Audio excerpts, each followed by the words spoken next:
Live from the KDAL studios at Lake and Superior Street in downtown Duluth, it stars Over the Prairie with 8-time Minnesota Music Award winner Paul Metsa. And I wish I could see stars over the prairie, stars over the prairie tonight. Featuring cool people from all walks of life. Check out previous show podcasts at KDAL610.com. The phone lines are open at 218-722-0839. Now, here's Paul Metsa. And I wish I could see stars over the prairie, stars over the prairie tonight.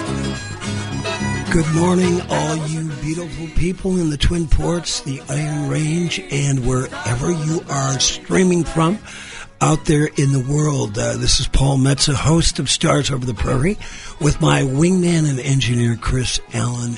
We are celebrating 1 year on the air today. We'd like to thank the guy that was just on, Tracy Lundeen, who set me up with Mike Rasmussen and Tom Rubeck here at KDAL, to broadcast every Saturday from 10 a.m. to noon on the Big K, KDAL 610 AM and 103.9 FM. We've been having a ball. We've had great guests over the last year. We probably, what do you think, Chris? Probably over 40 to 50 musicians? I would say between 40 and 50 musicians, yeah. And some great music coming up today. We've got... in the second hour, we've got a fellow that I bumped into in a bar. Why do all your stories start that way? Well, you know, that's where I do a lot of my best research, right, Chris. But a fellow that named John Agaki, who's a musician around town, and he's specializes in Irish music. Polish man playing Irish music. We love that. And then we are going to be debuting the brand new record, I think, for the first Twin Ports play of the band Willow Green in the second hour. We had them live in December, a wonderful band with kind of an Irish twist to it. They've got a new record out called Sheila's Brush, and we're going to play a handful of songs up there. And then after I get through my horoscopes and birthdays, we've got 4 handsome gentlemen from the Time Arc Theater who are doing a performance of 12 Angry Men this coming weekend at the old public library in Superior. And we are going to chat with them, and we are actually going to get some live theater on Stars Over the Prairie today. Now, Chris, for those of you out there in the radio land don't know, Chris is a bit of a ghost hunter. Have you ever hunted ghosts at the old Superior Public Library? Now, are you talking about... post office, I mean. The post office, no. I have... they have contacted me. A lot of times what happens... The ghosts or the people? The people. A lot of times what happens is a lot of the businesses and stuff either don't want us to say that we're going in there, or they are very quiet about the contact. Yeah. When you said Old Public Library, I was like, oh my gosh, these guys can't be in there because most of the floors have collapsed. And you're like, oh yeah, it's a post office. They're a very gutsy theater troupe. Right. Hey, we've also a couple days ahead. Well, one day ahead of St. Urho's Day. I have 2 days of celebration ahead of me. Other than I've got my gig where I will be celebrating in person St. Urho's Day. I play every Sunday at Carmody's Irish Pub from 4 to 6 p.m. at purely researched, though, right? That's purely researched. A lot of interesting characters down there. Trust me. In fact, there was a nice couple just about a month ago that the man proposed to the woman. Patrick proposed to Julia, and they got their... So they're going to get engaged together. And they're going to get married? Do you know when? And this was before they started drinking. You know, I am an ordained minister if you want to get them on the show. Now yes, let's write that down. Note to self, marriage. Get those two in here. We'll get them married on the air. Yeah, we'll do that. Yeah. That sounds great. Well, anyway, I'm about 40. When I had my DNA tested, I was about 47% finish. grew up around all Finns, so I consider myself 100% Finn spiritually, but 33% Irish, which explains why I do a lot of research. Yeah. But for those of you, for all the Finns out there know about St. Urho's Day, that holiday was actually started in my hometown of Virginia, Minnesota in 1956 by a man I was very well acquainted with. He was a clerk at Catola's clothing store in downtown Virginia, and his name was Richard Matson. His son Mark was a classmate of mine. Mm-hmm. In fact, we lived about 5 blocks away from each other, and on Sunday afternoons we used to put on jerseys, shoulder pads, and football helmets, and go play football at the junior high. And because they had a nice large yard, I was the quarterback, he was the tight end, and we continued that. I was the junior high quarterback in 7th, 8th, and 9th grade. Now, I know you look at me and you go, how could a man with that sort of body have ever been a quarterback? Well, I actually pulled it off, and I gave it up in 9th grade, but we ended the season with 3-2. We'd play 5 games a year. But Mark was we had it down. We had our plays down and everything. But his dad was kind of considered the mayor of Chestnut Street, which is the main drag in Virginia. Uh-huh. And it was the invention of Richard Matson. And he, like I said, he worked at Catola's department store in Virginia, Minnesota, the queen city there in range. And in the spring of 1956, he recounted how he invented St. Urho's when he was questioned by a co-worker named Gene McCavick about why the Finns lacked a saint like the Irish St. Patrick, whose feat of casting the snakes out of Ireland is remembered on St. Paddy's Day. In fact, this patron saint of Finland was known from that point on as St. Urho. In fact, there's St. Urho's Day celebrations now all over the world. They've got up in Finland, Minnesota, they actually have a carved wooden statue of St. Urho. They actually have a real statue in Managua, Minnesota. But according to the original story, St. Urho was the guy that originally they drew, St. Urho drove the frogs out of Finland, and then that was later changed over time where actually the grasshoppers came in, and they removed the grasshoppers instead of the frogs because the grasshoppers were taking care of all the grapevines and grape leaves. And the Finns, like their wine, they celebrated with 2 delights that I know well, but only still eat one. One was called kalamoika. That's fish head stew. Yeah. Have you ever had it? No. I've been around it, but I never said yes. And then philia, which was sour whole milk. My dad loved sour whole milk and loved buttermilk his entire life. I never took a liking to it. Of course, he also liked lutefisk, too. I know a guy that drank that all the time. I lived with him for about a month in Baton Rouge, and he loved it. Never developed taste for it, but my grandma made a point of, she said, to get perfect kalamoika, you actually had to put the head of a northern right in the in the pot that the soup was boiling. Now, as a little kid, she'd come, Polly, come. And you'd look and here's the soup, and you'd see this fish. And it's looking back at you. Yeah, exactly. Oh. But she ran a rooming house with my grandpa at a bar called the Roosevelt Bar on the main street of Virginia 4. Started in the early 40s, sold it in 1965. And my grandma ran a rooming house, 16 rooms upstairs, a lot of retired, a lot of old Finlanders up there. Mm-hmm. And occasionally one of the old Finns would pass away, and my grandmother would find them and, of course, have to call the authorities to have them removed. But I remember once when I was about 6 or 7, Grandma goes, Polly, I want to show you something.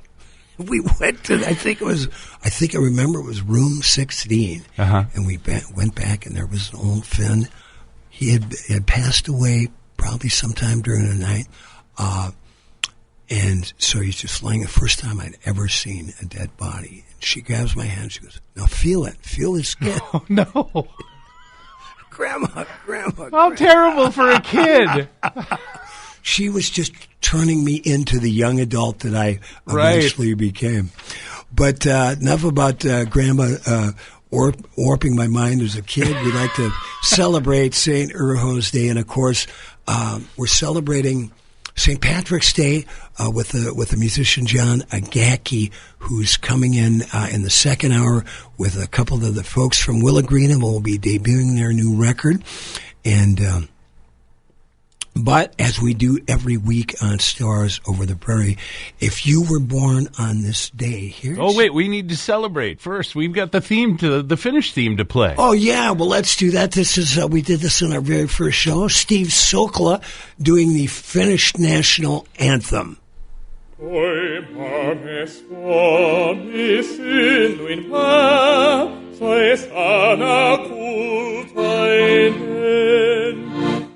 Iltaksa ei kukkulta, ei vettä rantaa rakkaampaa kuin kotimaat häpojoinen.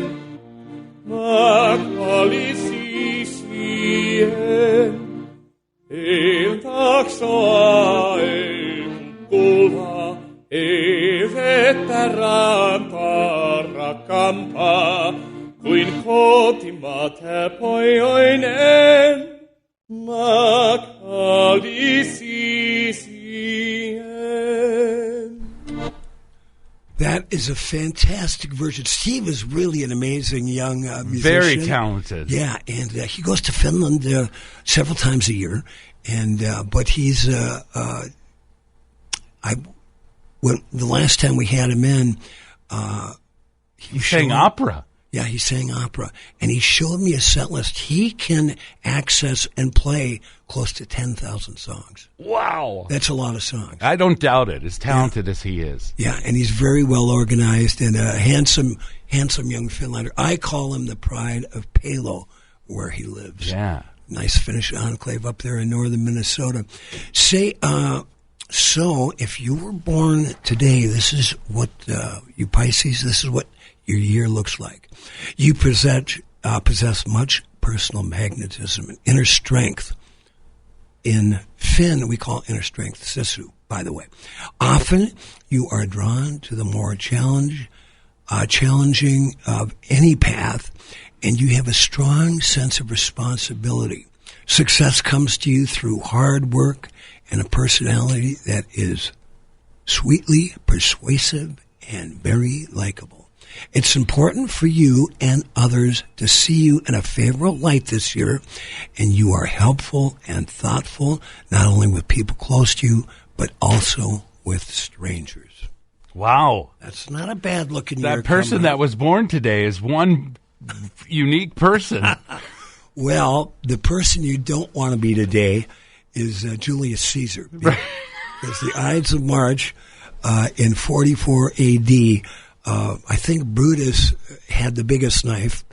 The Professor Rob, who will be introducing in a bit, said there were several people in that circle that assassinated the Roman emperor, and that's why And you know, the Warren Report said that it wasn't Brutus, so I think... that there was a knife from the grassy knoll. Right. Hey, but on the upside... Santa Claus was born today. St. Nicholas was born in 270 A.D. He was a Greek bishop, and that's who Santa Claus was modeled after, the patron saint of sailors, merchants, and children. And he's, what, about 500-600 years old? Yeah, it's Something amazing. like that? He still flies around December 24th. Well, he's on the Tom Brady diet, so I think that's why he's always in shape. Yes, then I won't tell you when St. Nick's passed, and you're going to blow your Groves cover. Hey, Andrew Jackson, pull out a 20 out of your wallet. The American general who became our 7th president from 1829 to 1837 was born in 1767 on the border between North and South Carolina, passed away in 1845. One of my favorite all-time musicians, one of the greatest bluesmen that ever lived, Lightning Hopkins, was born in 1912 in Centerville, Texas. Quite a sharp dresser, too. Yeah. And always had those sunglasses on. And actually a cousin of Zydeco King, Clifton Chenier. Really? Yeah, a very talented family. Passed away in 1982. Go to YouTube now or pull out a Lightning Hopkins record in honor of his birthday. One of my favorite Associate Supreme Court Justices, Ruth Bader Ginsburg, was born today, 1933, in Brooklyn, New York. A lot of cool people born in Brooklyn, and passed away in 2020. But one of our great Supreme Court justices. Yeah. Now, I know for a fact you are a Taxi fan. The TV show. Yes, I am. Yeah, Judd Hirsch, your boy. Christopher, I forget his name, the guy that played Jim Ignatowski. Yeah. He was always my favorite on that show. And who was the crazy guy? Latka? Yeah, Latka. Yeah. Well, Judd was born in 1935 in Bronx, New York. Another cool New Yorker. Bobby Bonds, the great baseball player. Yeah. MLB All-Star three times Golden Glove award winner. Was born in 1946 in Riverside, California. Passed away too soon in 2003. Andy Kaufman. That's Yeah, right. Yeah, man. I couldn't remember his name. He was so far ahead of his time. Yeah. And did among the other impersonations, did an incredible Elvis Presley. Yeah. He, the movie that they did about him with Jim Carrey in it. Yeah. It took Jim 2 years to come down from doing that movie. He actually kind of became Andy Kaufman. Yeah. And it really wrecked him, and he had to take 2 years off. And there's what's that great R.E.M. song? Man on the Moon. Man on the Moon, yeah. Yeah.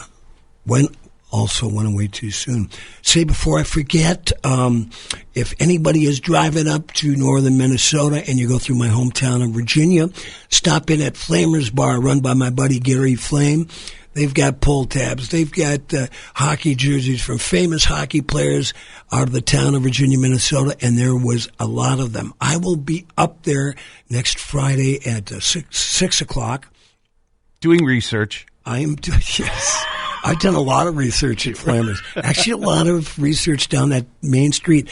When I graduated from high school in 1974, barely, I might add, the drinking age had changed to 18, and there was, on the main street of Virginia, 22 bars and 5 blocks. Wow. We used to call it the Gauntlet.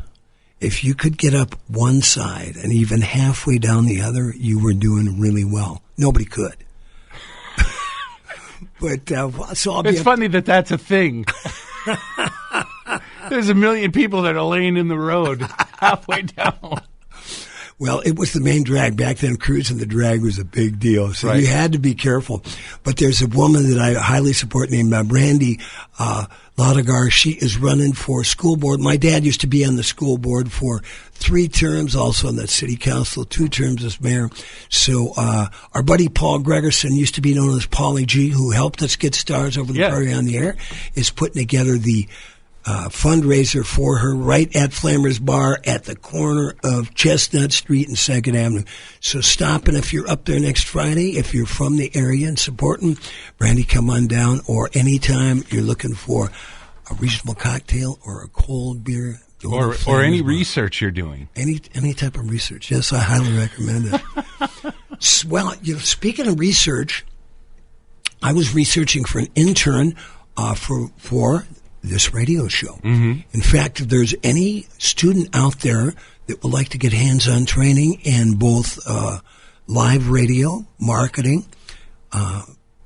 website construction, and more with Stars Over the Prairie, just shoot me an email at paul@paulmetsa.com.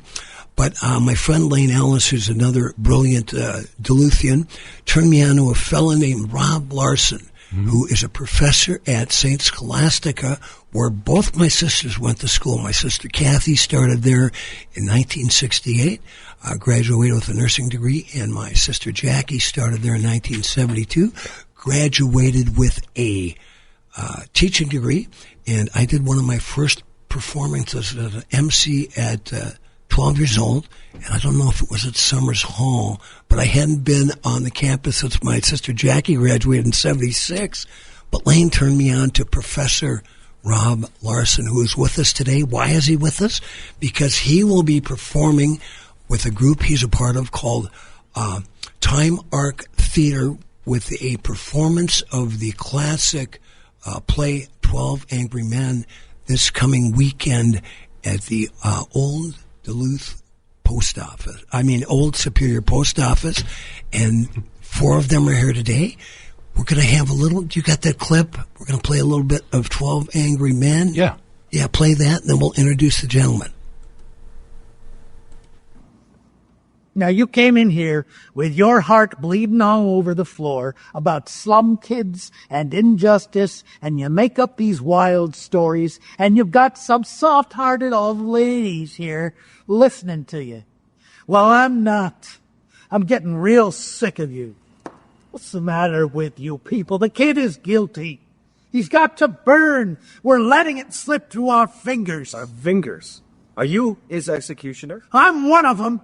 Perhaps you'd like to pull the switch. Oh, for this kid, you bet I'd like to pull a switch. Wow, that I remember the movie with Lee J. Cobb. I'm very excited to see the gentleman I've just met, and they are performing 12 Angry Men this coming weekend at the Old Superior Public Post Office. Rob Larson, why don't you introduce the gentleman? Hello.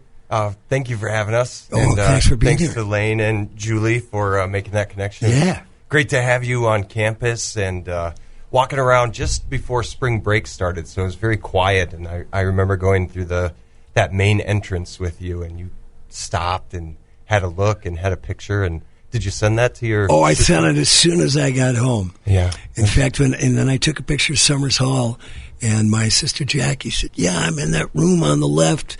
I remember we used to get 4 or 5 of us and watch Saturday Night Live every Saturday night in that room, which kind of give a timestamp, because I think Saturday Night Live started in 75. Yeah. So, yeah, I was amazed at, number one, the campus is so beautiful. But we went through, because it was kind of slightly drizzling, just the labyrinth underground that connects all those buildings is amazing. Yeah, I like all the underground secret tunnels. Well, a lot of them aren't secret, but some of them. These are my friends from 12 Angry Men, Greg Anderson and Keith and Don Johnson, Keith Russell. Nobody can see me pointing, but So they're here, believe me. So there's 4 of you, and we're missing 8. Yes, Right. and some very very talented crew that helped make this happen, to our director and Audra and Kirsten, who are there every night along with us, 5 nights a week.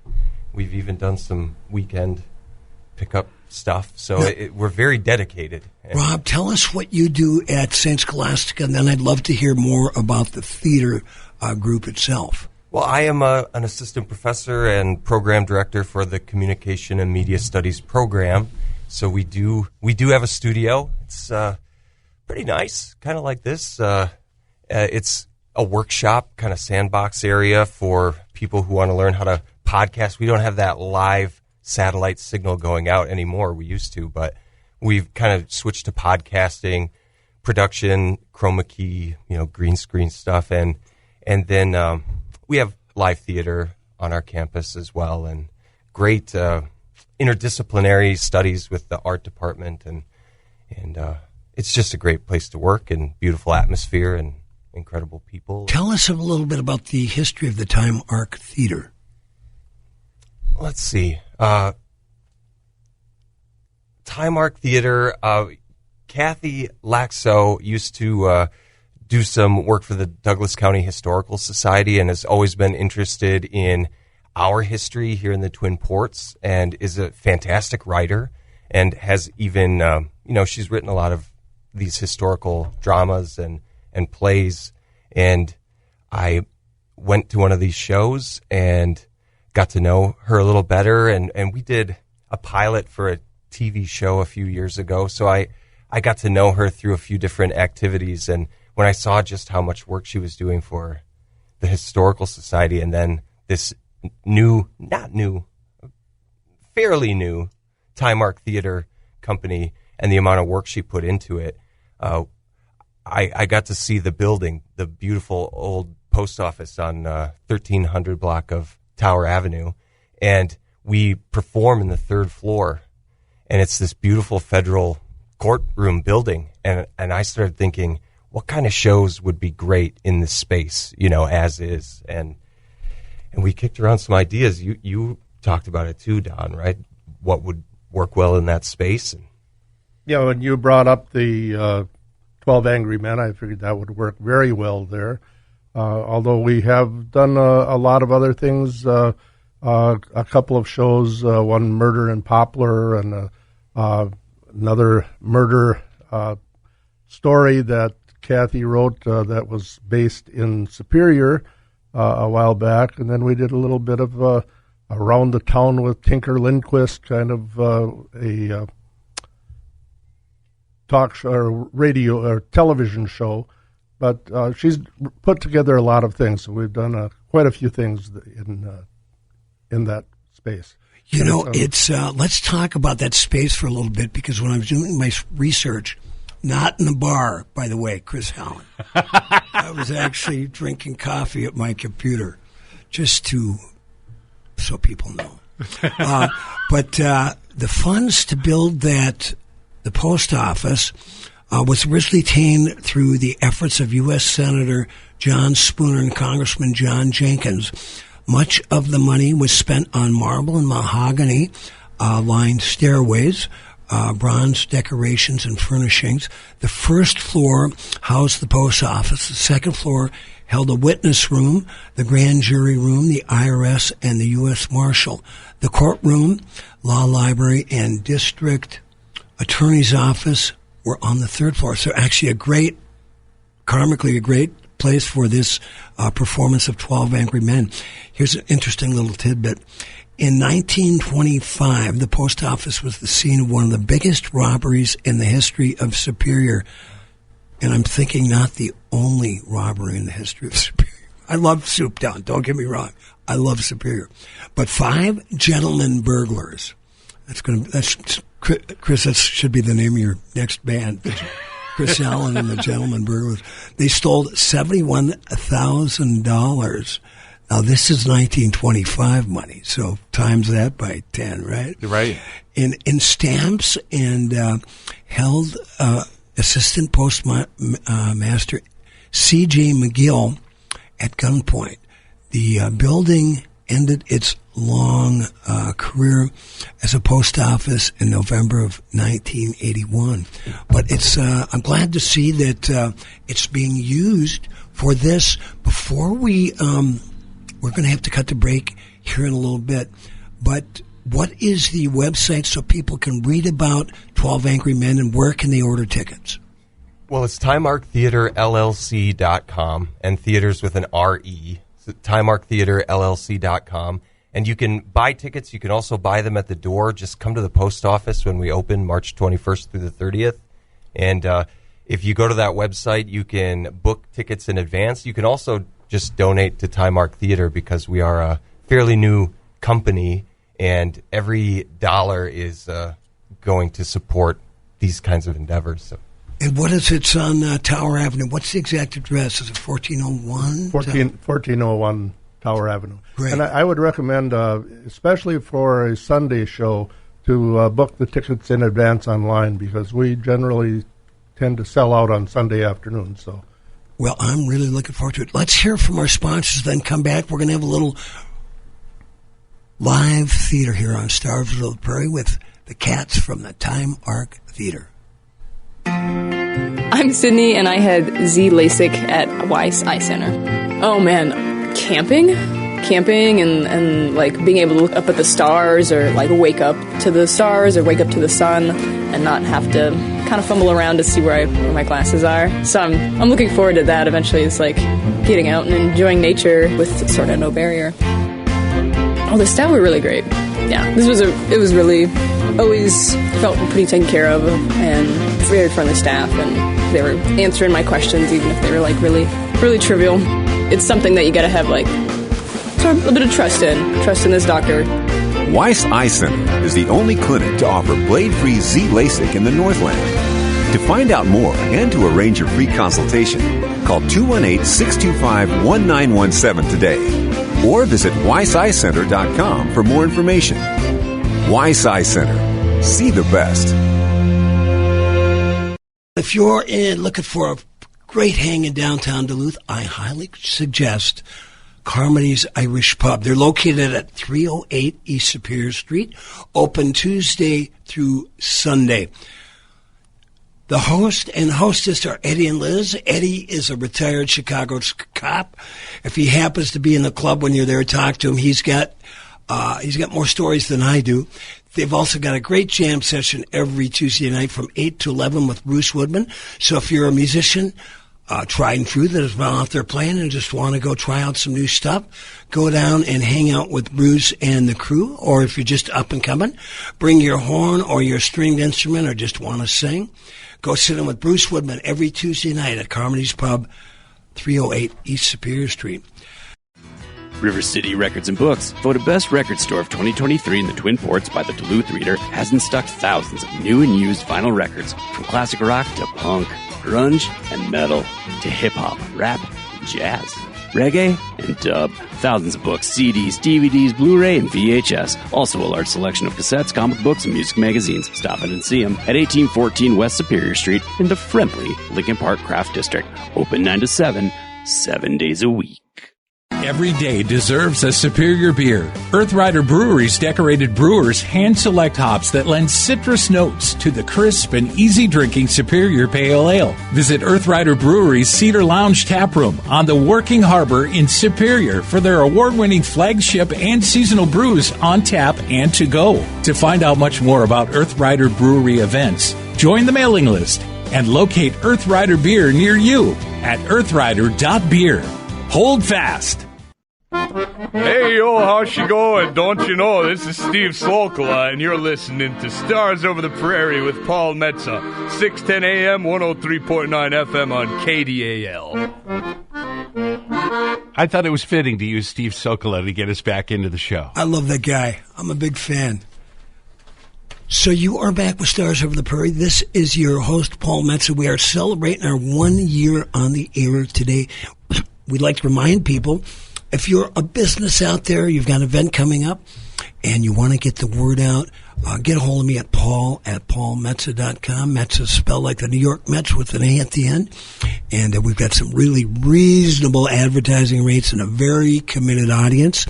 And we'd love to have you join and support this show. We're the number one talk show from 10 a.m. until noon. Is that right? The number one talk show. Why didn't you tell me that? Because I just found it out. Oh, cool. Well, that's a beautiful thing. Number one talk show, Stars Over the Prairie, featuring Paul Metsa and my wingman, Chris Allen. That is great news. Well, the one thing I really love about this show is there's such a wealth of talent in the Twin Ports, and then I've got enough connections for people coming into town. Like we've had, we talked to actor Chris Mulkey when he was in town. He lives in Venice, California. We talked to author Terry Thal, who wrote the book. We've had people on this show from all four corners of the United States. Yeah, and Terry Thal wrote this great, I think it was called Dave, Bob, and Me, Tale of Greenwich Village, about Bob Dylan, Dave Van Ronk, and Terry Thal. She just did really well. She just auctioned off the very first Bob Dylan New York City reel-to-reel at a rock and roll auction that ended on March 12th, and I'm very happy for Terry. We're going to have her on again. But we've had, like we said, 40 to 50 guest musicians. Mm-hmm. We like to support our local scene, and, you know, I've been in town almost He's going on 4 years, and I've been in several theater performances, and this is a hotbed of great theater. Of course, we've had... This is a hotbed of talent, really. Period. I mean, growing up as a kid, there was so much talent around, but I think it was very young in where to go. Yeah. It wasn't established for a lot of different things, both music and theater and everything, and I think over the past 10 years, it's really grown both in Duluth and Superior. Yeah, and not only with music and the theater arts, but there's a lot of great visual artists out there. And of course, let's not forget, because I've done some research, the spirits and the beer that's created here in town. Yes. From that beautiful lake out there, the Gitchigami, we can see it throughout the window. Once again, we are broadcasting on the Big K. 237 somersaults down the hill from Bob Dylan's childhood home and just a stone's throw away from Bob Dylan's way. The 237 somersaults, that was one of my research nights. Right. Yes. That's why I know that. But anyway, we are excited to have 4 gentlemen who will be performing this coming weekend starting on March 21st, correct? Friday, right? This Friday at the Old Superior Post Office, doing a version of 12 Angry Men. And now, for the first time on our first anniversary of the show, we are going to have some live theater.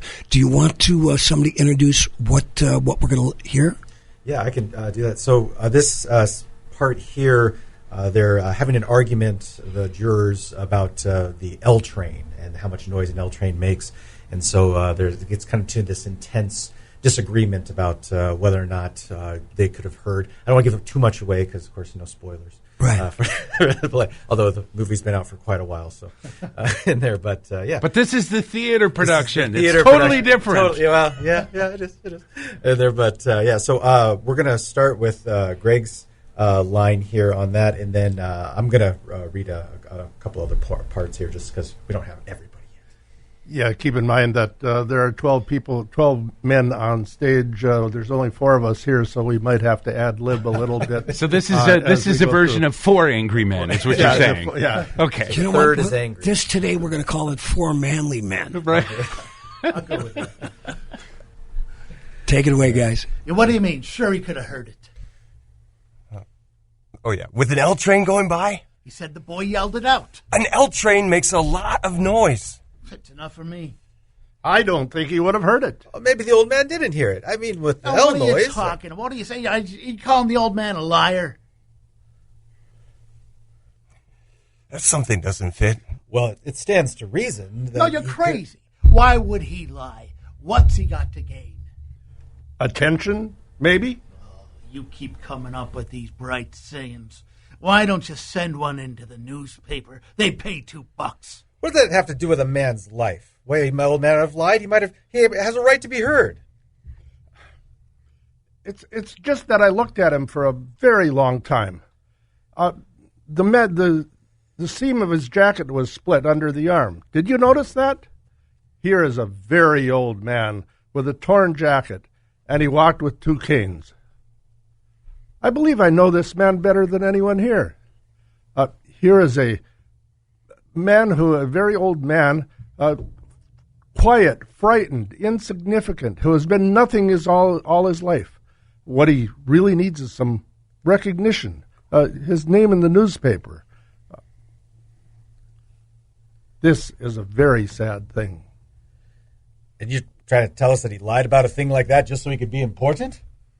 No, he didn't really lie, but perhaps he made himself believe that he heard the words and recognized the boy's face. Well, that's the most fantastic story I've ever heard. How can you make up a thing like that? I'm not making it up. You must be making it up. People don't lie about things like that. He made himself believe he told the truth. What do you know about it? I speak from experience. Yeah. And scene. How many scenes are in the play or acts? Well, it's only 2 acts, really. Okay. So it originally in the play it was written as a 3-act, but our director, Kathy Fank, she decided that it made more sense to just cut it into 2 acts there. And it's really only you only have the one setting.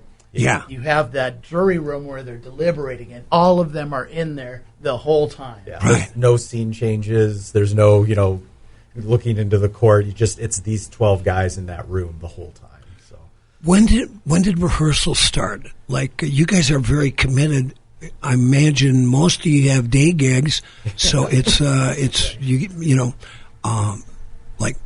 community actors and actresses have to be committed because it takes a lot of time. So when did the rehearsal start for 12 Angry Men? I think the end of January, wasn't it? Yeah, right around then. And it's been typically Monday through Friday, 2 hours every night. Wow. And everybody shows up and gives it their all. Doesn't matter what size parts you got in there. So it's been really, really cool to work with a group that's just so focused and committed to, making this the best that it can be. Then do you meet afterwards at the Anchor for a burger and a beer? Sometimes, not the Anchor. We haven't worked our way down there yet. Theater there's research. There's a lot of bars in Superior before you get to the Anchor. We haven't made it there yet. I got to tell a little story. When we were back in the day, in the early 70s, we had heard through the grapevine that it was easier to get a drink in Superior. Number one, because the drinking age was 18. I think Minnesota was still 21 at that time. And they were kind of, let's just say it was easier to get a drink in Superior. If you Relaxed. Relaxed. So we were doing some research as 16-year-olds, and we had an 18-year-old named Tom Pavlovich who used to, great piano player. He sold pianos in town and also worked at selling RVs up by the Miller Hill Mall. A really good guy. I've known him for forever. And so he had his license. So we drove down. We went to Tommy Burns' bar. Have you ever been there, Tommy Burns' bar? Yep. Is it still there? I don't think so. Burns Bar? I think don't that's gone. I don't think it is. Yeah. Okay. Well, we went there, and we look like 16-year-old kids, which we were. So I had been in a bar. My grandpa owned a bar, but I'd never ordered in a bar. But I'd seen the cowboy movies, where they go pull up. You saunter up, yeah. Yeah, you saunter up to the bar. You come through the swinging doors. You saunter up. You put your foot on the rail that holds your foot and your cowboy boot, and you order a beer. So a bartender came up. Now it's like 10 in the morning, and it's full. Right. Souped out, right? And so the bartender comes up and he looks at me and he said, "What do you have?" And I go, "I'll have a beer." And he looks at me and says, "Let's try that again." So I look over to this old codger. Now, when I tell this story, when I say the old codger is probably the age that I am exactly. now. Right? And I looked at him. He was drinking a Budweiser. I said, "I'll have a Budweiser." And the bartender said, "That's better." I had my car fixed over there. And about a year ago, and I was talking to a lifelong Superior guy, and we were talking about the history of Superior. And there's a lot of history in Superior. I've always loved that town, and I've had relatives there and cousins and friends. But he said at one time, at the peak in Superior, there was 125 bars. I don't doubt that, because it was real relaxed with when they would hand out the licenses. Yeah, and that kind of cut back a lot over the past 40 years, I guess. Yeah, but that's like a bar for every three people. It's 3 bars for every building, I think it was. It's incredible. Let's talk about. We've got these 4 manly men here performing with Arctime Theater this weekend, doing 12 Angry Men, and let's find a little bit about their personal stories. Let's start with this gentleman right here. How'd you get into theater? Oh, hi, I'm Greg. I started theater in high school, and I've been doing it ever since. Give credit to the high school. Cloquet. There we go. Cloquet Senior High School in Cloquet, Minnesota. Somewhere there's a teacher going, yes. Right. So when did you get involved with this theater group? Well, this is my first show with this theater group. Really? I have done some plays with Kathy Loxo in the past, and always love her. And yeah, really intrigued by the idea of this show. I love the movie so much. I'm a huge fan of that. Now, when you went to Cloquet High School, I'm wondering if your theater instructor or drama instructor might have instructed Cloquet native Jessica Lang. What? She wasn't quite that seasoned. Yeah. She was a bit younger. Yeah. Jessica Lang, 1967 she graduated. Okay. So that was a while back. You know, I was, of course, when I was living in Minneapolis, I'd always drive through Cloquet. And in fact, Gordy's Burgers is opening up on the 20th. Right? Oh, yeah. Yeah, we got to go. Let's go over there. I missed it last summer, but I'd hit there a dozen times when I was driving up to Lake Vermilion, or to go to the cabin in the summertime. But I remember I was reading that they were going to tear down the old water tower, so I made a point of taking a picture of it. I've got 2 or 3 really nice pictures I took that I keep on my phone because if I ever meet Jessica Lang, this is a great way to say hello.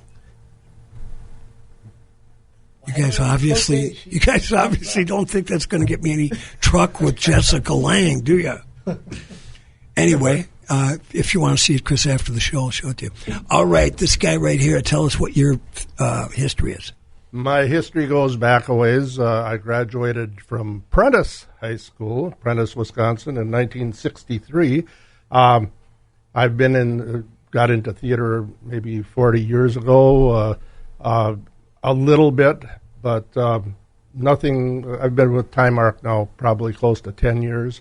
I'm retired from about 50 different jobs and looking for a full-time job now so I can get a day off now and then. Well, good for you. What do you like about Time Arc Theater? I like working with the people. It's a fun group to be with. I wanted to point out a couple of other people that are very involved. Sure, in this. for sure. Kathy Fank, who is retired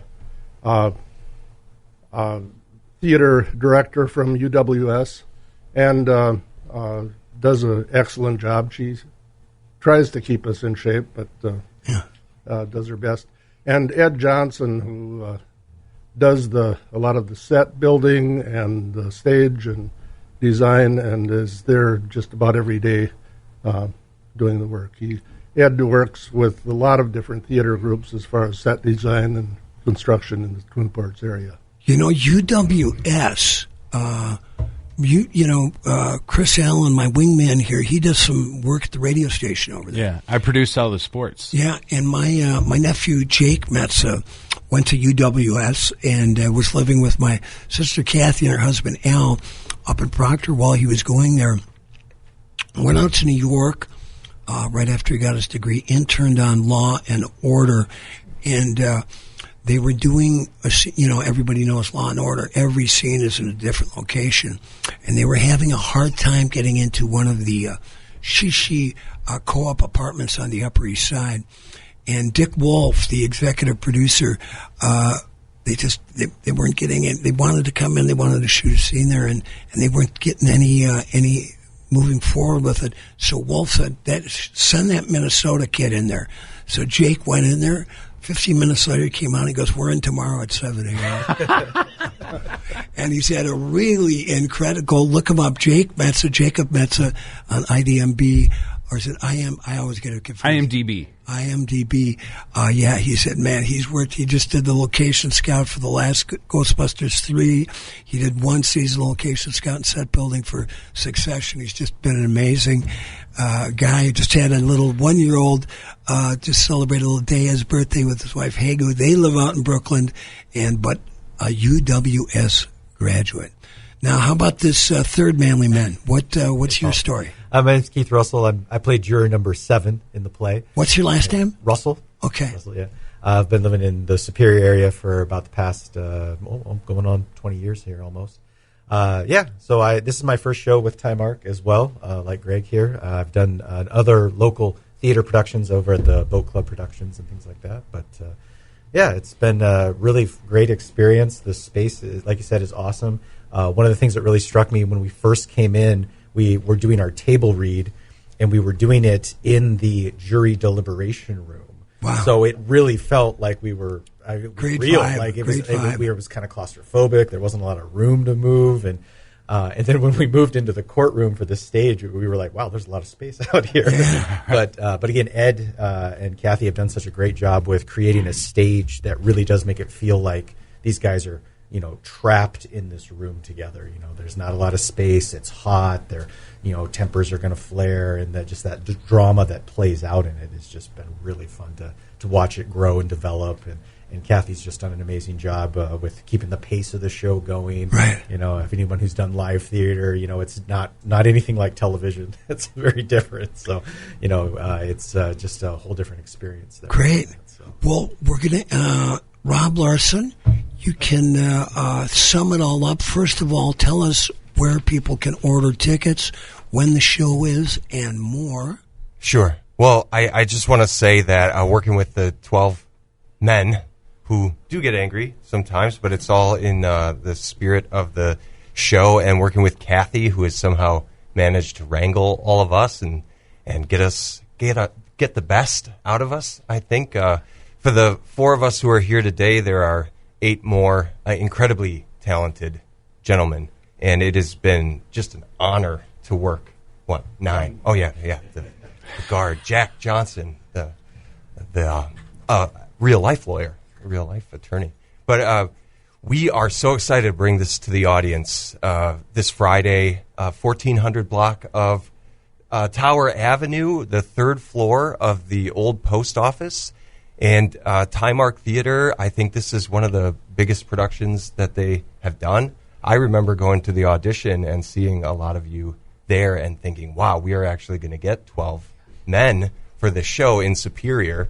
And we all have done theater in Duluth, too, Renegade and the Playhouse. And so to have this level of production over the bridge in Superior is very meaningful to me. I'm a UWS grad as well and worked with Kathy back in those days. And I think that we, with the media blitz we're doing this week, I think we're going to have excellent turnout, and this is just a classic show. If you have seen the movie or if you've never seen this show, I guarantee you come to the post office and see us, and it'll put a stamp on Timeark Theater in your mind, like, oh, these are high-quality productions. And well, thank you so much. Everybody go out there and see this show. You're listening to Stars Over the Prairie. And I just found out it's the #1 talk show and our time slot in the Twin Ports. This is Paul Metsa. We've got a live musician named John Agaki coming up to play a little Irish music, and then a couple of members of Willow Green and going to be doing their Twin Ports debut of their new record,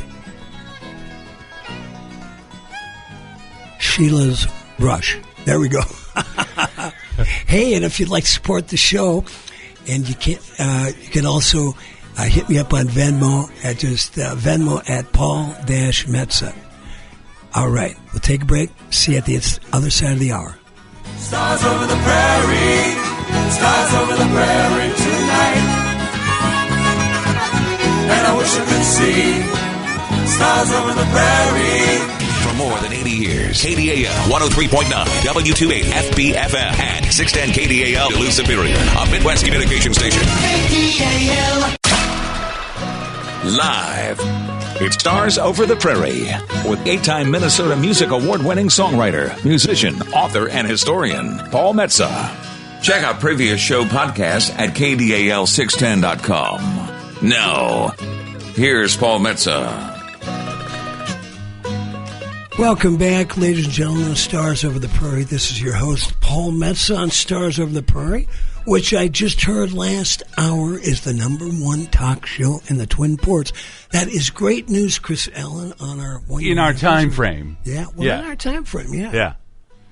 I don't want to take over from any of the talk shows that are doing really well during the week, because that's a different category altogether. Hey, no, we're fine within our time frame on Saturday, every Saturday for the last 52 Saturdays from 10 a.m. to noon. And once again, we'd like to thank Paulie Gregerson, was on the air as Paulie G, who helped us get this get the show on the air. And I will be seeing my buddy Paul next Friday from 6 to 9 at Flamers Bar in Virginia, the coolest bar on the Iron Range, on the corner of Chestnut Street and 2nd Avenue. We're doing a little fundraiser for school board candidate Randy Laudiger. So come down and say hi to both Pauls there. You know, Chris, I was doing a little research at my regular gig from 4 to 6 at Carmody's Pub every Sunday at 308 East Superior Street. You want a beautiful hang, man? You gotta check out my friends Liz and Eddie Gleason at Carmody's Pub, and doing some research, walking around the bar, saying hi to people. And this guy came up to me. He was wearing a cool hat. And he had a guitar slung over his shoulder, and said hello. And I said, "Who are you?" And he said, "My name's John Agaki, and I play Irish music, among other things." I said, "Irish music?" I said, "Would you like to be on the radio?" And he goes, "Yeah, I'd love to." And here he is this morning. Mr. John Agaki brought his beautiful little nylon string guitar. He's going to play some real Irish music here for us. He is, like myself, Finnish, Irish, and Polish? All three. What's that? All three. All Swede, Polish, Irish, doesn't get better than that. So, John, let's get the mic a little closer to you. Yeah, put it, there you go. All right, tell us a little bit, where are you from? Oh, where am I not from? Good answer. Yeah, well, my dad was in the service, and so I moved around like every 2 years. Army brat? Air Force brat. Okay. Yeah, so I was all over the place. Then go ahead. Oh yeah, so but then the home base was always in northern Wisconsin, and then that's where he eventually retired to. And so so where are you living now? Out at the old home place. Okay, yeah, which is out around Poplar. Poplar. Yeah. You've got a beautiful Irish sweater on today. Oh, thank you. I bought it in Dublin. I used to, when I lived in Rego Park in 95 and 96, we were right down the street from Anna's Pub, and Anna was a beautiful Irish woman, and she gifted me. I was doing a little research there, Chris, and she gifted me one of those beautiful sweaters. I got one that looks almost exactly like that. Well, why don't you, let's hear a little music here, just a couple days before St. Paddy's Day. What are you going to play for us this morning, John? Well, I thought I'd play a song about just people getting along, and which is a good theme these days. For sure. It's about it's called the Galway Races, which is a tradition that basically started as a wedding party, and a horse race was part of it, and people had so much fun, let's repeat this, and then it evolved into the Galway Races, which is quite similar to the Kentucky Derby. They have the similar prizes, costume day, best hat day, and of course, the horse that wins. Yeah. The purse isn't as big as the Kentucky Derby, but it's still sizable. Do you know the song Stew Ball? No, I don't. Oh, you got to hear it. I heard it first by Peter, Paul, and Mary, but it's an old folk song. Stew Ball was a racehorse, and I wish he were mine. You should learn it. But anyway, let's hear. Yeah. Let's hear it. All right. As I went on to Galway town to seek for recreation on the 17th of August, me mind being elevated, people were assembled with their tickets at the station, and my eyes began to dazzle, for they're going to see the races with me whack, for the doll, for the tiddly idle day. There were passengers from Limerick and passengers from Niana, the boys from Connemara and the Clare unmarried maidens, people from Cork City who were loyal, true and faithful, and they freed the Fenian prisoners from dying in foreign nations with me whack, for the doll, for the tiddly idle day. And it's there you see confectioners with sugar sticks and dainties, the lozenges, the oranges, the lemonade with raisins, gingerbread and spices to accommodate the ladies, and big drippings for tuppence to be sucking while you're able with me whack, for the doll, for the tiddly idle day. And it's there you see the pipers and the fiddlers competing, the nimble-footed dancers as they're tripping on the daisies, and others kind cigars and lights and bills for all the races. And the jockeys with their colours and the price of horses ages with me whack, full a doll for the tiddly-idle day. And it's there you see the jockeys as they're mounted up so stately, the pink, the blue, the orange, the green, the emblem of our nation. When the bell was rung for starting, all the horses seemed impatient. I swear they never touched the ground, their speed was so amazing. With me whack, full a doll for the tiddly-idle day. There were 500,000 people there of all denomination, the Catholic, the Protestant, the Jew and Presbyterian. There was yet no animosity, no matter what persuasion, but truth and hospitality inducing fresh acquaintance. With me whack, full the dole for the tiddly-idle day. Oh, with me whack, full the dole for the tiddly-idle day. Oh, with me whack, full the dole for the tiddly-idle day. I just absolutely love that. Oh, no, the last verse is my favorite. Oh, you've got a beautiful voice. You are a really good guitar player. Oh, thank you. How long have you been playing, man? I see you've got the fingernails. Did you study classical guitar at all? No, I largely self-taught, but I studied with John Doyle, the guitarist extraordinaire from Dublin. Really? Yeah. So he's a great guy. You've got great rhythm. Oh, thank you. And it's you're articulating all the notes really nicely, and great sense of time. Oh, you're really good. Oh, thank you very much. Well, they enjoyed me last night at the Caddy Shack, that's for sure. You say that like you're surprised. No. Okay. No. Me too. But I mean, I knew he was good, but he's really good. Yeah. You know, I mean, I really enjoy a man that can sell a song with that sort of, I love his guitar playing. You know, I'm a guitar player. That's what I do when I wake up in the morning is I'm a guitar player, and then I figured out how to do the other stuff later. So I know what you're saying, though. You have to play a certain way in order to sell those songs. Yeah. Yeah. Now, how many times have you been to Ireland, John? Oh, jeez. Only twice. Okay. Yeah. Did you get a chance to play over there? Oh, absolutely. Yeah. Did they? Yeah, in fact, the amusing thing was, as I'd be playing, and so they were trying to peg where I was from. Right. They didn't peg me as a Yank. Yeah. As a Finnish, sweet Irishman. Yeah, really. So it was neat. Back when I was in Arizona, I was singing, and it's in Phoenix, and there was an Irish group there, and the guy came over and he says, "So when did you come over from the old country?" And I says, "Well, you know, I was quite young when it happened." And he said, "Well, you still have the brogue." I said, "Well, I can't hear it myself." Do you have any songs about a fair-haired, ginger-haired lady? Oh. Red-headed lady? No. I've got a tearjerker, Molly Malone, but... let's hear it. I haven't heard Molly Malone in a long time. Let's hear it. I want to send it out. I have a very good friend of mine who's coming back to town to reclaim this lovely little Springer Spaniel named Mabel that I've been fostering. My friend Anne Margaret Daniel is listening from Woodstock, New York, and she just lost a beautiful dog and just recently had a memorial service for her mother. So why don't, even though it's a bit of a tearjerker, let's send it out to Professor Anne Margaret Daniel.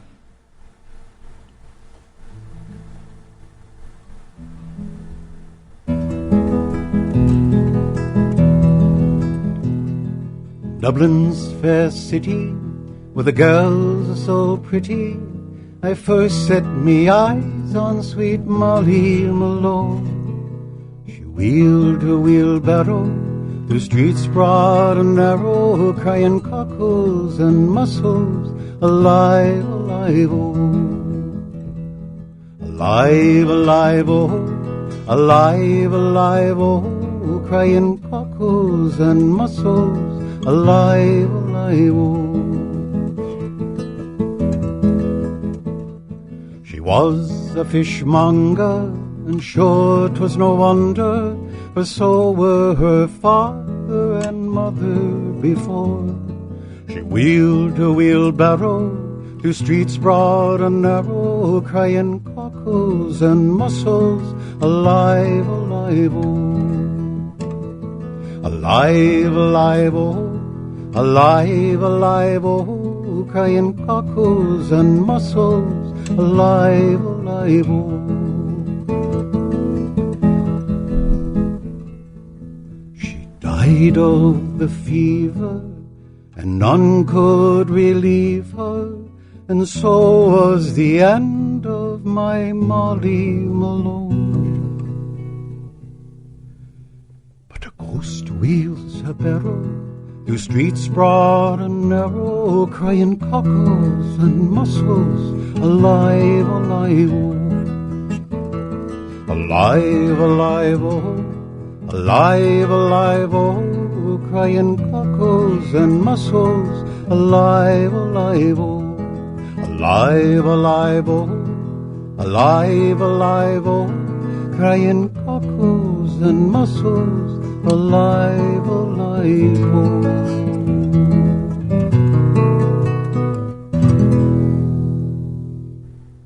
Wow. You know, I usually, when I leave the station after Stars Over the Prairie, I usually go get another 2 or 3 cups of coffee and a bite to eat, but I think I'm going to go to Carmody's and get a Guinness. There you go. Say, so where are you playing? I'm sure you've got some gigs around the holiday. Oh, my word, yeah. So I'll be playing Monday at Dublin's from 11 to 1:30. Maybe longer, but they have to have time for the other people to set up. It'll be an all-day celebration. It's a great vibe. And then from 4 to 6, I'll be at the Northern Waters Smokehouse. They're big supporters of music. They have music almost every night. Yeah. Jazz every Thursday. And they've got a book out too. Oh, yes. By the University of Minnesota Press, who published 2 of my books, Blue Guitar Highway and Blood in the Tracks, the Minnesota Musicians behind Dylan's masterpiece. So I want to get, those and authors and owners on there. Oh, yeah. I played at Vikra a couple of weeks ago, and this really nice couple, I always like to get a bite to eat, and this nice couple bought it for me. They're from Minneapolis. They hadn't seen me in years. They were on their way to Grand Marais, and they got this great cheese tray with from Smokehouse downstairs from Northern Waters, and man, it was just incredible. I thought I was in Europe. Yeah, you know, had the crackers and the olives and the cheese. It was wonderful. But I don't want to forget. I will be at Carmody's. He just booked it, so I think it's on the 26th of April. I'll be playing from 7 to 9. That's on a Saturday. Well, why don't you join me tomorrow at Carmody's from 4 to 6, and we can celebrate. Let's play a couple of songs together. Oh, yeah, that sounds like fun. Okay, let's plan on it.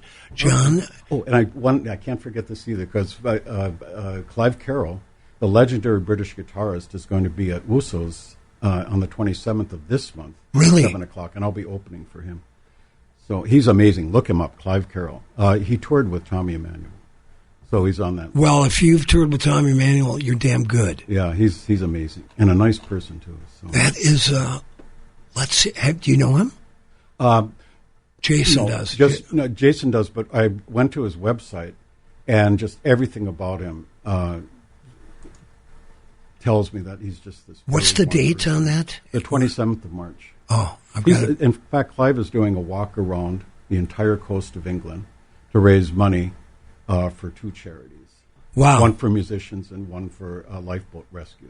Jason Wusso's a great musician. He has that great music cafe right over there across from the West Theater. I got to get a hold of Jason, and I got to get that guy in the air. Oh, absolutely. No doubt about it. Well, so pronounce your last name for me. Agaki. Agaki, John Agaki. I just bumped into him while doing some research at Carmody's Pub last Sunday. He is going to be joining me tomorrow for a couple of songs at my Sunday residency from 4 to 6 at Carmody's Pub, 308 East Superior Street. Yeah, where you will, I can't wait to pick a little guitar with you. And one last Yeah, song. go ahead. I didn't know if you wanted me to do another song or just two songs. Yeah, let's do one more. Oh, before. great. This fits in perfectly. No, we're going to have the couple of the folks that are from the band Willow Green. Oh, I love Willow Green. Debuting their new record here, I think, for the first time in the Twin Ports on Stars Over the Prairie. That's what they promised us. That's what they They better not have cheated and gone somewhere else. Anyway, why don't you give us something nice and upbeat to end this John Agaki with? Oh, and I do have two releases coming out. It got original guitar instrumentals called D Drops from Heaven, and then also Songs of the Lake and Sea, and this will be on that CD. Are they in the key of C? You know what a pirate? This one is. You know what a pirate's favorite letter is? What? No. What do you think it is? No idea. Most people think it's R, but it's actually the C. Oh. You know what my favorite key is, Chris? Huh? Be satisfied. Oh. All right, John Agaki, take us away, man. I love your music. Okay, so I'll be doing a. This isn't the majority of sailors that did the seafaring in the 17th, 18th century, 19th century were Irish, British also, but a lot of Irish. And so this is a sea shanty called South Australia. In fact, at Wusso's, every November, for the past 4 years, I've done a sea shanty show. The last 2 years have been sold out.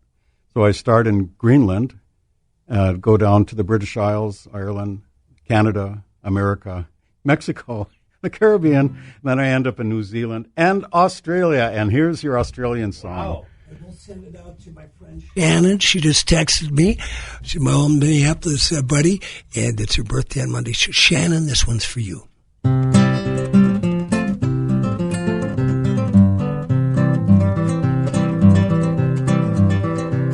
In South Australia I was born with a heave away and a hollow way. South Australia round Cape Horn and we're bound for South Australia. Haul away a roving king with a heave away and a hollow way. Haul away, you hear me sing, we're bound for South Australia. Bound for South Australia.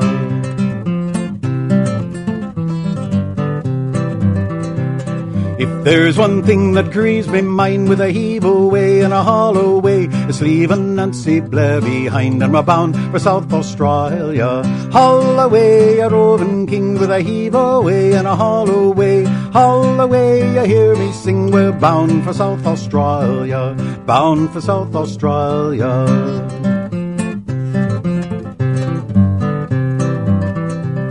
Now when you're walloping around Cape Horn with a heave away and a hollow way, I wish to God you'd never been born, bound for South Australia. Haul away a roving king with a heave away and a hollow way. Haul away, you hear me sing, we're bound for South Australia. Bound for South Australia.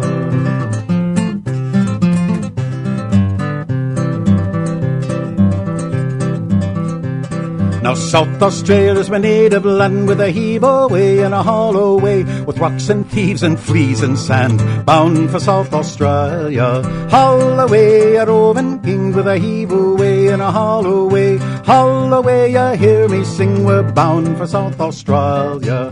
Bound for South Australia.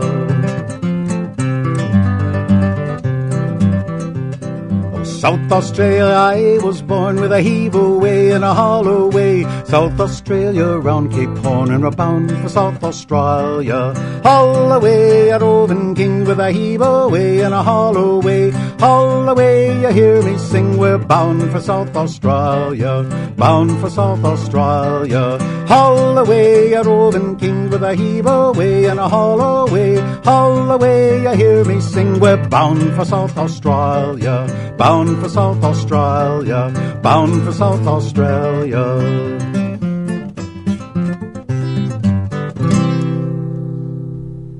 John Agaki, that was great. We're going to listen to some people that help us keep on the air, and then Willow Green coming up with their brand new disc. Wonderful. I'm Joe, and I had Z LASIK at Weiss Eye Center. The funny thing is I absolutely hated buying a contact solution because I thought it was such a racket having to spend $15 on a bottle of contact solution. And that's just one thing, is just not having to buy that stuff anymore, or glasses or anything like that. For me, it's mainly just I like to hunt and fish and everything, and not having to bring that stuff along, especially in the winter when I go ice fishing and stuff. It gets a pain when I get to the end of the day taking my contacts out, and then if a rattle reel goes off in the middle of the night, I'm fumbling for my glasses to go and try and catch a fish. Weiss Eye Center is the only clinic to offer blade-free Z LASIK in the Northland. To find out more and to arrange your free consultation, call 218-625-1917 today or visit weisseyecenter.com for more information. Weiss Eye Center. See the best. If you're looking for a great hang in downtown Duluth, I highly suggest Carmody's Irish Pub. They're located at 308 East Superior Street, open Tuesday through Sunday. The host and hostess are Eddie and Liz. Eddie is a retired Chicago cop. If he happens to be in the club when you're there, talk to him. He's got more stories than I do. They've also got a great jam session every Tuesday night from 8 to 11 with Bruce Woodman. So if you're a musician, tried and true, that has been out there playing and just want to go try out some new stuff, go down and hang out with Bruce and the crew. Or if you're just up and coming, bring your horn or your stringed instrument or just want to sing, go sit in with Bruce Woodman every Tuesday night at Carmody's Pub, 308 East Superior Street. River City Records and Books, voted best record store of 2023 in the Twin Ports by the Duluth Reader, has in stock thousands of new and used vinyl records, from classic rock to punk, grunge and metal, to hip-hop, rap, and jazz, reggae, and dub. Thousands of books, CDs, DVDs, Blu-ray, and VHS. Also a large selection of cassettes, comic books, and music magazines. Stop in and see them at 1814 West Superior Street in the friendly Lincoln Park Craft District. Open 9 to 7, 7 days a week. Every day deserves a superior beer. Earth Rider Brewery's decorated brewers hand-select hops that lend citrus notes to the crisp and easy-drinking Superior Pale Ale. Visit Earth Rider Brewery's Cedar Lounge Tap Room on the Working Harbor in Superior for their award-winning flagship and seasonal brews on tap and to go. To find out much more about Earth Rider Brewery events, join the mailing list and locate Earth Rider Beer near you at earthrider.beer. Hold fast. Hi, this is Liberace with my good friend Liza Minnelli. Hi, everybody. Oh, I didn't see you there. You can listen to us on Stars Over the Prairie with Paul Metsa on KDAL. Welcome back, ladies and gentlemen. You are listening to Stars Over the Prairie. This is your host, Paul Metsa. It's a little drizzly out today, but it was 41 degrees when I was driving in. I almost hit, I love, Chris, when either I'm driving up to the Iron Range and I get on usually right there by the Miller Hill Mall. Mm-hmm. When I get all the lights, I know it's going to be a good day. Today, I think it's going to be a great day. And today when I was coming in from Lincoln Park, I got all the lights coming in downtown. Nice. Yeah, so I'm going to buy a lottery ticket. Yes, you are. Hey, just remember who your friends are. Oh, of course. And I've got a lot of them. And some are listening today, and some are here. And they are. And old friends that we've had on the studio as recently as December, members of Willow Green. And we want to thank John Agaki. I really enjoyed that guy. And then, of course, for the 12 Angry Men from Time Arc Theater. We're doing 12 Angry Men starting next Friday in Superior, and for the 21st through March 30th. We have two producers and musicians in the studio today. We have. They brought you the Willow Green CD too. That's the brand new, and it's the Twin Ports debut of it. It is. All right. Well, we're honored. We have Lisa Wilson, one of the producers, and she's also the fiddle player, and a great fiddle player, and then a handsome guy named Jim. Pronounce your last name for me. Ofstoon. There we go. And he plays the percussion and other things. Tell us about, number one, are you original members of Willow Green? I am, yeah. Okay. And how long has the band been around? Willow Green actually started in 1984. 4. Wow. As a trio, and it was Sue Spencer and Georgianne Hunter and myself. Okay. And we played that way until about 1988, and then Sue's sister Wendy, who plays the hammered dulcimer, she came on board. And then the year after that, Mary Lou Williams came on board, and we were 5 of us from about 1989 until 2006 when we retired the band. And then 15 years later, we got the band back together. And one of the reasons that we could get the band back together, because a lot of time has passed, but we always wanted to do some more fiddle-based music, and we had a super fan in Liesl Wilson. Oh, nice. Who we met only a few years before that, and we got her on board. And we also have Bridget Spencer, which is Sue's daughter. She plays the octave fiddle, which is a cool instrument. And am I forgetting anybody? Nope. Yeah, we're the new ones. Yeah. So there's 7 of us. Well, I love when when you said you got back together after 15 years, because my wingman Chris Allen will tell you that I know there ain't no money until the reunion tours. Right. Yeah. Hey, let's hear a song and then get back with my 2 guests from Willow Green, Liesl and Jim.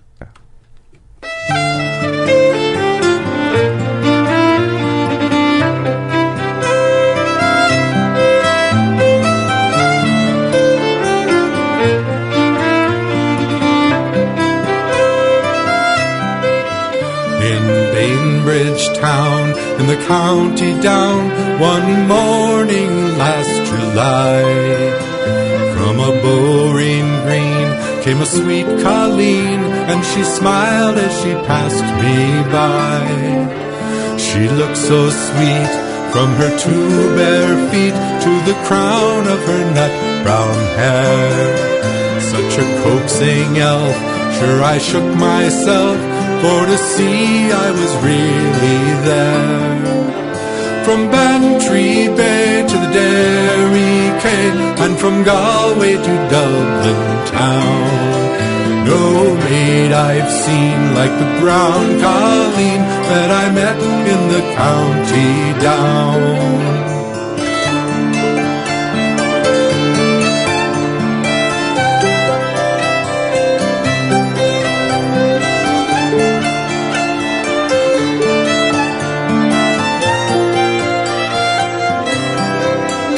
As she onward sped, sure I shook my head, and I looked with a feeling red. And I says I, to a passer-by, who's the maid with the nut brown hair? He smiled at me, and he says he, that's the gem of Ireland's crown. Young Rose McCann, from the banks of the Bann, she's the star of the county down. From Bantry Bay to the Derry Quay, and from Galway to Dublin town, no maid I've seen like the brown Colleen, she's the star of the county down.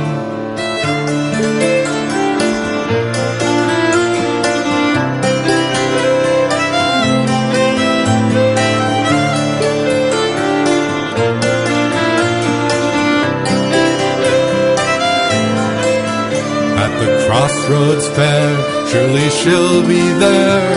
I'll dress in my Sunday clothes, with my shoes shone bright, my hat cocked right, for a smile from that nut brown rose. No pipe I'll smoke, no horse I'll yoke, though my plough turns a rust-colored brown, until smiling bright by my own firelight sits the star of the county down. From Bantry Bay to the Derry Quay, and from Galway to Dublin town, no maid I've seen like the brown Colleen, she's the star of the county down. From Bantry Bay to the Derry Quay, and from Galway to Dublin town, no maid I've seen like the brown Colleen, she's the star of the county down.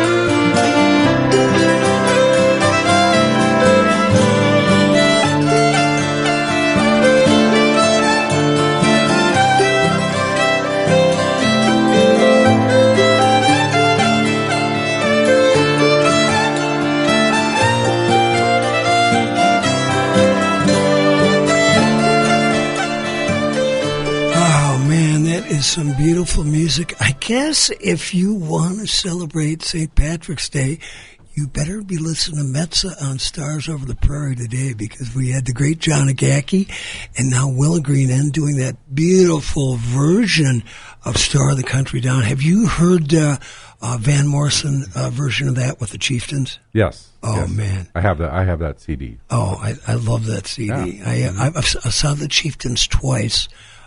At Orchestra Hall, and I met Patty Maloney. Oh, great. And I was trying to, at one point, think maybe I could get over to Ireland, and I sent a letter to Patty Maloney, and I actually got one back. Ah, great. And he said, "I'm way too damn busy to book any gigs for you," but he liked my music, so that made me feel good. Where did you guys record this? It's just amazing, sonically sounding, beautiful. Yeah. We recorded at Inland Sea in Superior with Ryan Roosh, and we did all the mixing and editing and all that at Ryan Roosh's studio in Washburn called The Weight Room. Yes, the Weight Room recording studio. Yep. Mm-hmm. And there's another side note to that, too. You guys were the first ones in the studio since Dave's passing. Correct. Yes. Yeah. And Yes. Ryan Ryan has worked with him for many years. Yes, many years. And who is Dave? Dave Hill used to own Inland Sea. Okay. And he is a and genius. also Crane Song. Yeah. Dave Hill was a genius recording equipment inventor, Yeah. recording engineer. He was just absolutely stunning. If you play an amp that sounds like it has a tube in it, yeah, Dave is the guy that came up with that. Mm-hmm. Really? He came up with a digital sound. I think it's called the Tube Eliminator. Yeah. And if there's any equipment where you can put a tube sound in there, Dave is the one that came up with that, among other things. Yes, just brilliant. Yeah. So, Liesl, tell us a little bit about your background. Well, I grew up to listening to all of the Willow Green CDs. Yeah, so... And I didn't actually realize that they were somewhat local to where I lived. I grew up in Ashland, Wisconsin. And, we just had CDs from bands from all over the world. So, that was just part of our collection. And I was really drawn to them. And I grew up listening to all their music. And I used to busk it at Applefest, actually. Oh, cool. When I was a kid. And it's so funny because, they probably went to Applefest sometimes. But our paths never crossed. Till I was like 27. When she was like 10 years old. I was like 9, and she 8, was busking 10, yeah. Willow Green songs. I was busking Willow Green songs. Oh, how cool. At Applefest on the sidewalk, like I said, super fan. I was a super fan. My mom would homeschool me for a couple of years, and instead of doing the long division she'd assigned, I was handwriting the Willow Green lyrics to study. I was down in Nashville a couple of years ago visiting my buddy Billy Alcorn and his lovely wife Tara, and there was a 87th birthday party for a guy named Phil Kaufman. They call him the Road Mangler. He's worked with everybody from Graham Parsons to Frank Zappa to the Rolling Stones, and Todd Snyder, the singer-songwriter, was there. And I got a little bit running around my little handheld digital recorder, and he told me this great story about how he and Jerry Jeff Walker were walking down the street in Las Vegas one night. It was about 2 a.m, and there was this blind busker playing Mr. Bojangles. And so Jerry Jeff threw several $100s into the guy's hat and just kept walking, but didn't tell the guy that wrote the song was... The guy probably thought, you cheapo, that was $2. Yeah.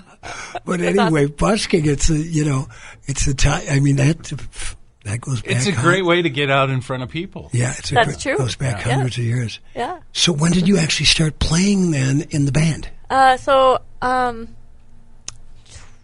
2019 we started getting back getting things back together a little bit, but we didn't perform. It took us a bit to just kind of, marinate in our new sound a little bit. Yeah, as far as Willow Green goes, but we Willow Green, we played in a group called Era. Right. Yes. Which is how she met us in the first place, is because there are Yes. other bandmates in Era. She did a tour Yes. of Scotland with them. Yes. And a tour of the United States, too. I met Sue and Jim in 2015, and that same year we started the band Era together, along with 2 other bandmates. Right. And so then 2019 is when we started getting the Willow Green band back together, and we had a planned big comeback for St. Patrick's Day 2020. And that week we had to cancel the show. Well, we because had to of COVID. cancel the show. I had tickets to that show. It was going to be a huge show, because Willow Green really has a following around here that has stuck around this whole time. So we had to put that off. We had to put it off. We ended up doing just like a little live stream with the 4 of us that lived in a house together. Oh, man. It wasn't what we'd planned, but we did something. But then, so finally, 2021 is when we actually, the first concert back was the concert in the parks, I believe. Yeah, I think yes, so. and it was Music in the Parks here. Well, I'm looking at well attended. the beautiful artwork on this cover of Willie Green's new record, Sheila's Brush, and I think, Jim, I'm guessing maybe the reason why you wanted to put the band back together is there is 6 beautiful women on both sides of you. Yes, six, I'll rehearse. Hey, let's rehearse again. Let's rehearse. Yeah, 6 women that tolerate me. Hey, what? And it's Women's History Month, right? So. Yeah.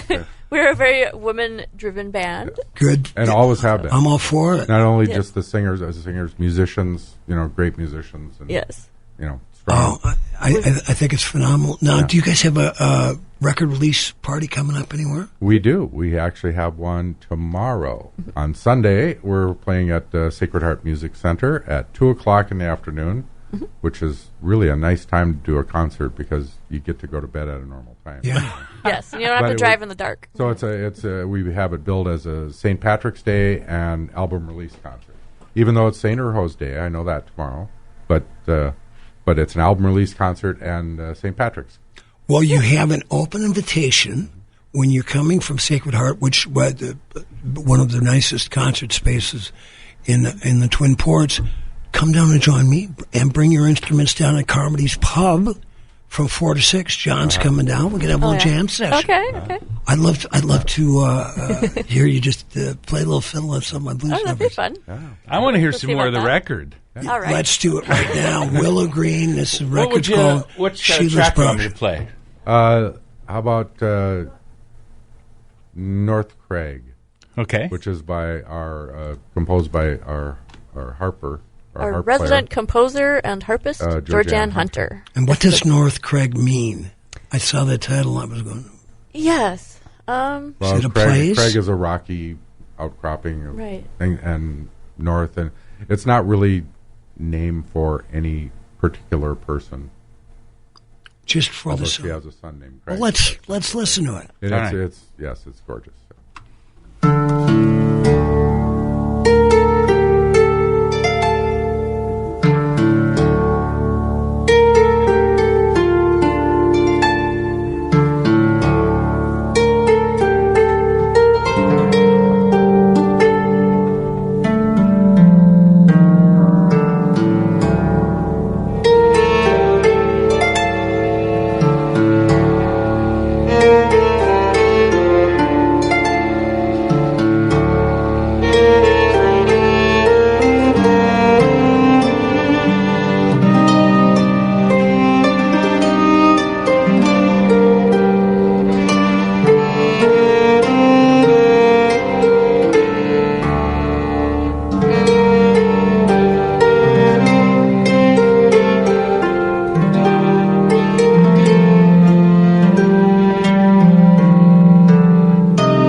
I was getting so. I've got these headphones on. I was so in the groove, trying to get his attention, and we couldn't. We were like, let him go. He's into it. It's easy to get lost in that. I'm hoping I can take this home with me. Sure. Of course. All right. So you guys produced this together. Tell us about the collaboration, and did you get in any arguments along the way? And go, no, turn up the fiddle. We had debates. Yeah. And then we also got Ryan Roosh on board. We said we want to give you a producer credit, and we want you to be.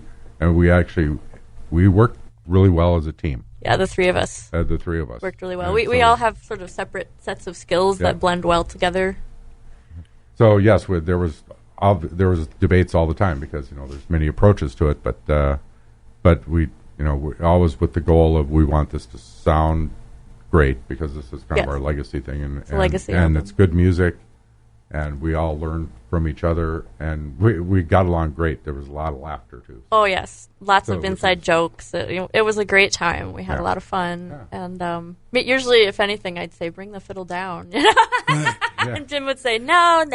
But that's so hard, I would think, to mix that and let alone record it because you do have so many instruments in that band. Right. It was a challenge at times. We did live several things we did live, but what we generally do is we try to do as much live, but most of this was tracked individually. Yes. And we always do the vocals separate. We always track those separate anyway. And then we end up adding a lot. That's why there's so much vocal sound is because there's, everybody in the group sings, but we had, 4 main vocalists. And then Liesl and I would go in and double on other people's parts, so we got a lot of nice big fat sound out of it. Yeah, we love multi-tracking, and we did similar thing. I do several fiddle lines in some things, and it just sounds gorgeous. I gotta ask my wingman Chris Allen. Chris, how many producers does it take to screw in a light bulb? I want to say there's it takes one and then like 10 of them to tell them how to do it. The correct answer, Chris, is I don't know. What do you think? Yeah, that sounds accurate. Yeah. I've been fortunate when I've done records. I've done a lot of stuff at Creation Studio in Minneapolis, and Steve Weiss, who's the engineer, is a de facto producer. And then when I worked at Metro Sound, the late great Tom Tucker was the same way. And these guys have been doing it for so long, and they were so good. You could just trust them that this is probably the way it sounds best, and save your money on paying on the producer. So what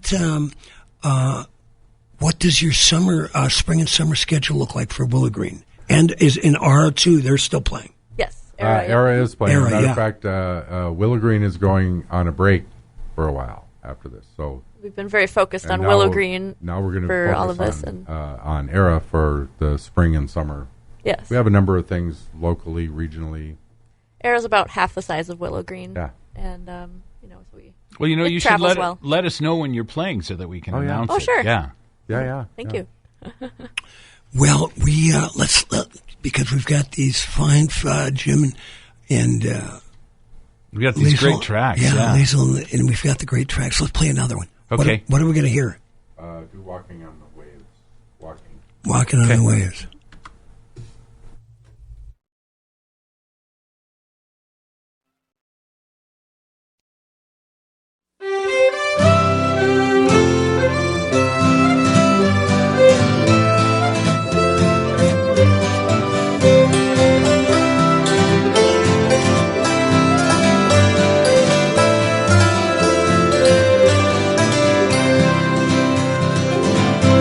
An island in the sunrise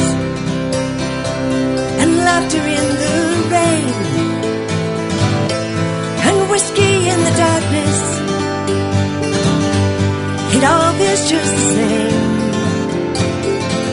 Watch the sunset over Hamish, see the twilight merge to dawn, hear the waves caress the shoreline as the island carries on.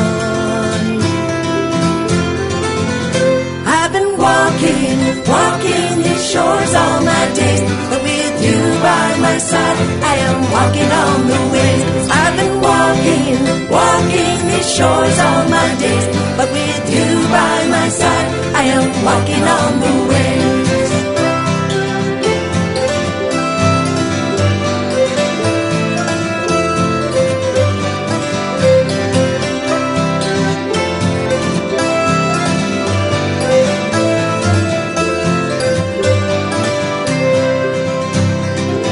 And there's two lovers on the marker, and they walk down to the sand.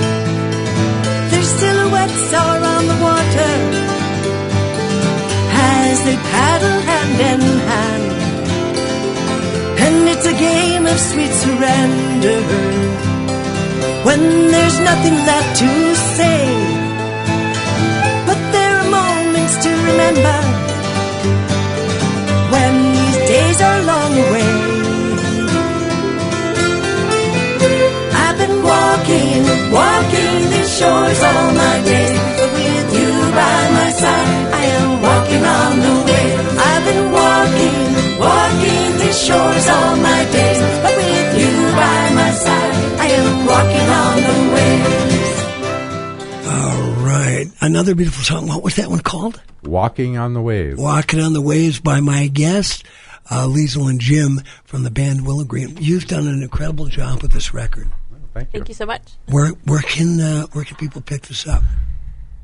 Well, physically, if they want to order it, really the only place to get it, because almost nowhere sells physical CDs anymore. Our website, willowgreenmusic.com, has a store, and you can order it there. You can also buy digital tracks there, too, which is nice. But it will be available also on all major platforms. And we'll probably have it down at the Art Dock. Yeah, yes, you know what? I would also suggest bring over some copies and put them on consignment at River City Records. Okay, sure. Great used record store, books and magazines, really nice people. They've been sponsoring the show since we got on the air 1 year ago this weekend. Happy anniversary. Yes, happy Thank anniversary. you so much. Well, it was so great to have you on, and John Agaki was a real Irish tour de force today musically on Stars Over the Prairie, and we love associating with the great musicians here in the Twin Ports. So it's so nice to see you both again. Give my best to the great Sue Spencer. Yeah, we loved her. Why don't you mention the musicians that are in Willow Green that just performed on these great tracks? Yeah. So in addition to Liesl Wilson and myself, Jim Offstune, there's Sue Spencer, who we already mentioned, Mary Lou Williams, Wendy Nelson, Nelson. and Georgianne Hunter and Bridget Spencer. Is Bridget and Sue related? Yes. Bridget is Sue's daughter. I'm loving this more and It's more. a family band. Yeah, it's a family the band. generations have grown, and like Liesl's a different generation than we are too. So it's like, the generations are growing up. Multi-generational band now at this point. Well, good for you guys. And go and see and pick up a CD tomorrow at Sacred Heart. Sacred Heart, yeah. At 2 2 o'clock. See my friends Willow Green. This is just a great record. I am going to put this on tonight. And Liesl's threatening to bring her fiddle down and sit in with me at Carmody's Pub tomorrow from 4 to 6. And if she's not, well, we understand because you'll probably put it all out. But we really enjoyed this show today on Stars Over the Prairie. We broadcast every Saturday from 10 a.m. to noon on the Big K, KDL 610 AM 103.9 FM. And we got people listening all over the world. Streaming, our stream is at www.kdl610.com. We've got some great shows coming up. If you are a business or an event and you want to get yourself and the word out on the #1 talk show in this time frame on Saturdays, which would be Stars of the Prairie with Paul Metsa and Wingman Chris Allen, just get a hold of me at paul@paulmetsa.com. If you'd like to support the show, but don't have a reason to buy a big ad, feel free to just Venmo me enough for a cup of coffee at Venmo at Paul-Metsa. I want to thank Chris Allen for being here the whole year long. We've got a great year coming up. We've got a bunch of music coming up for Homegrown. Yes, we'll have a lot of local music, which will be wonderful to have live on the air. And more of the history of the Twin Ports. We've got Tony Dirks coming out from Zenith City Press. and some cool people coming into town that we're going to grab whenever we can. But you could listen to podcasts of previous shows for the whole last year at KDL610.com, Stars Over the Prairie. Here's my song, Stars Over the Prairie. And we'd like to remind you, like my daddy used to tell me, remember to be kind and make someone happy. Have a great week, everybody. Thanks for listening. Back in the days when I was a buckshot in short pants, spinning bottles with Tiger Jack,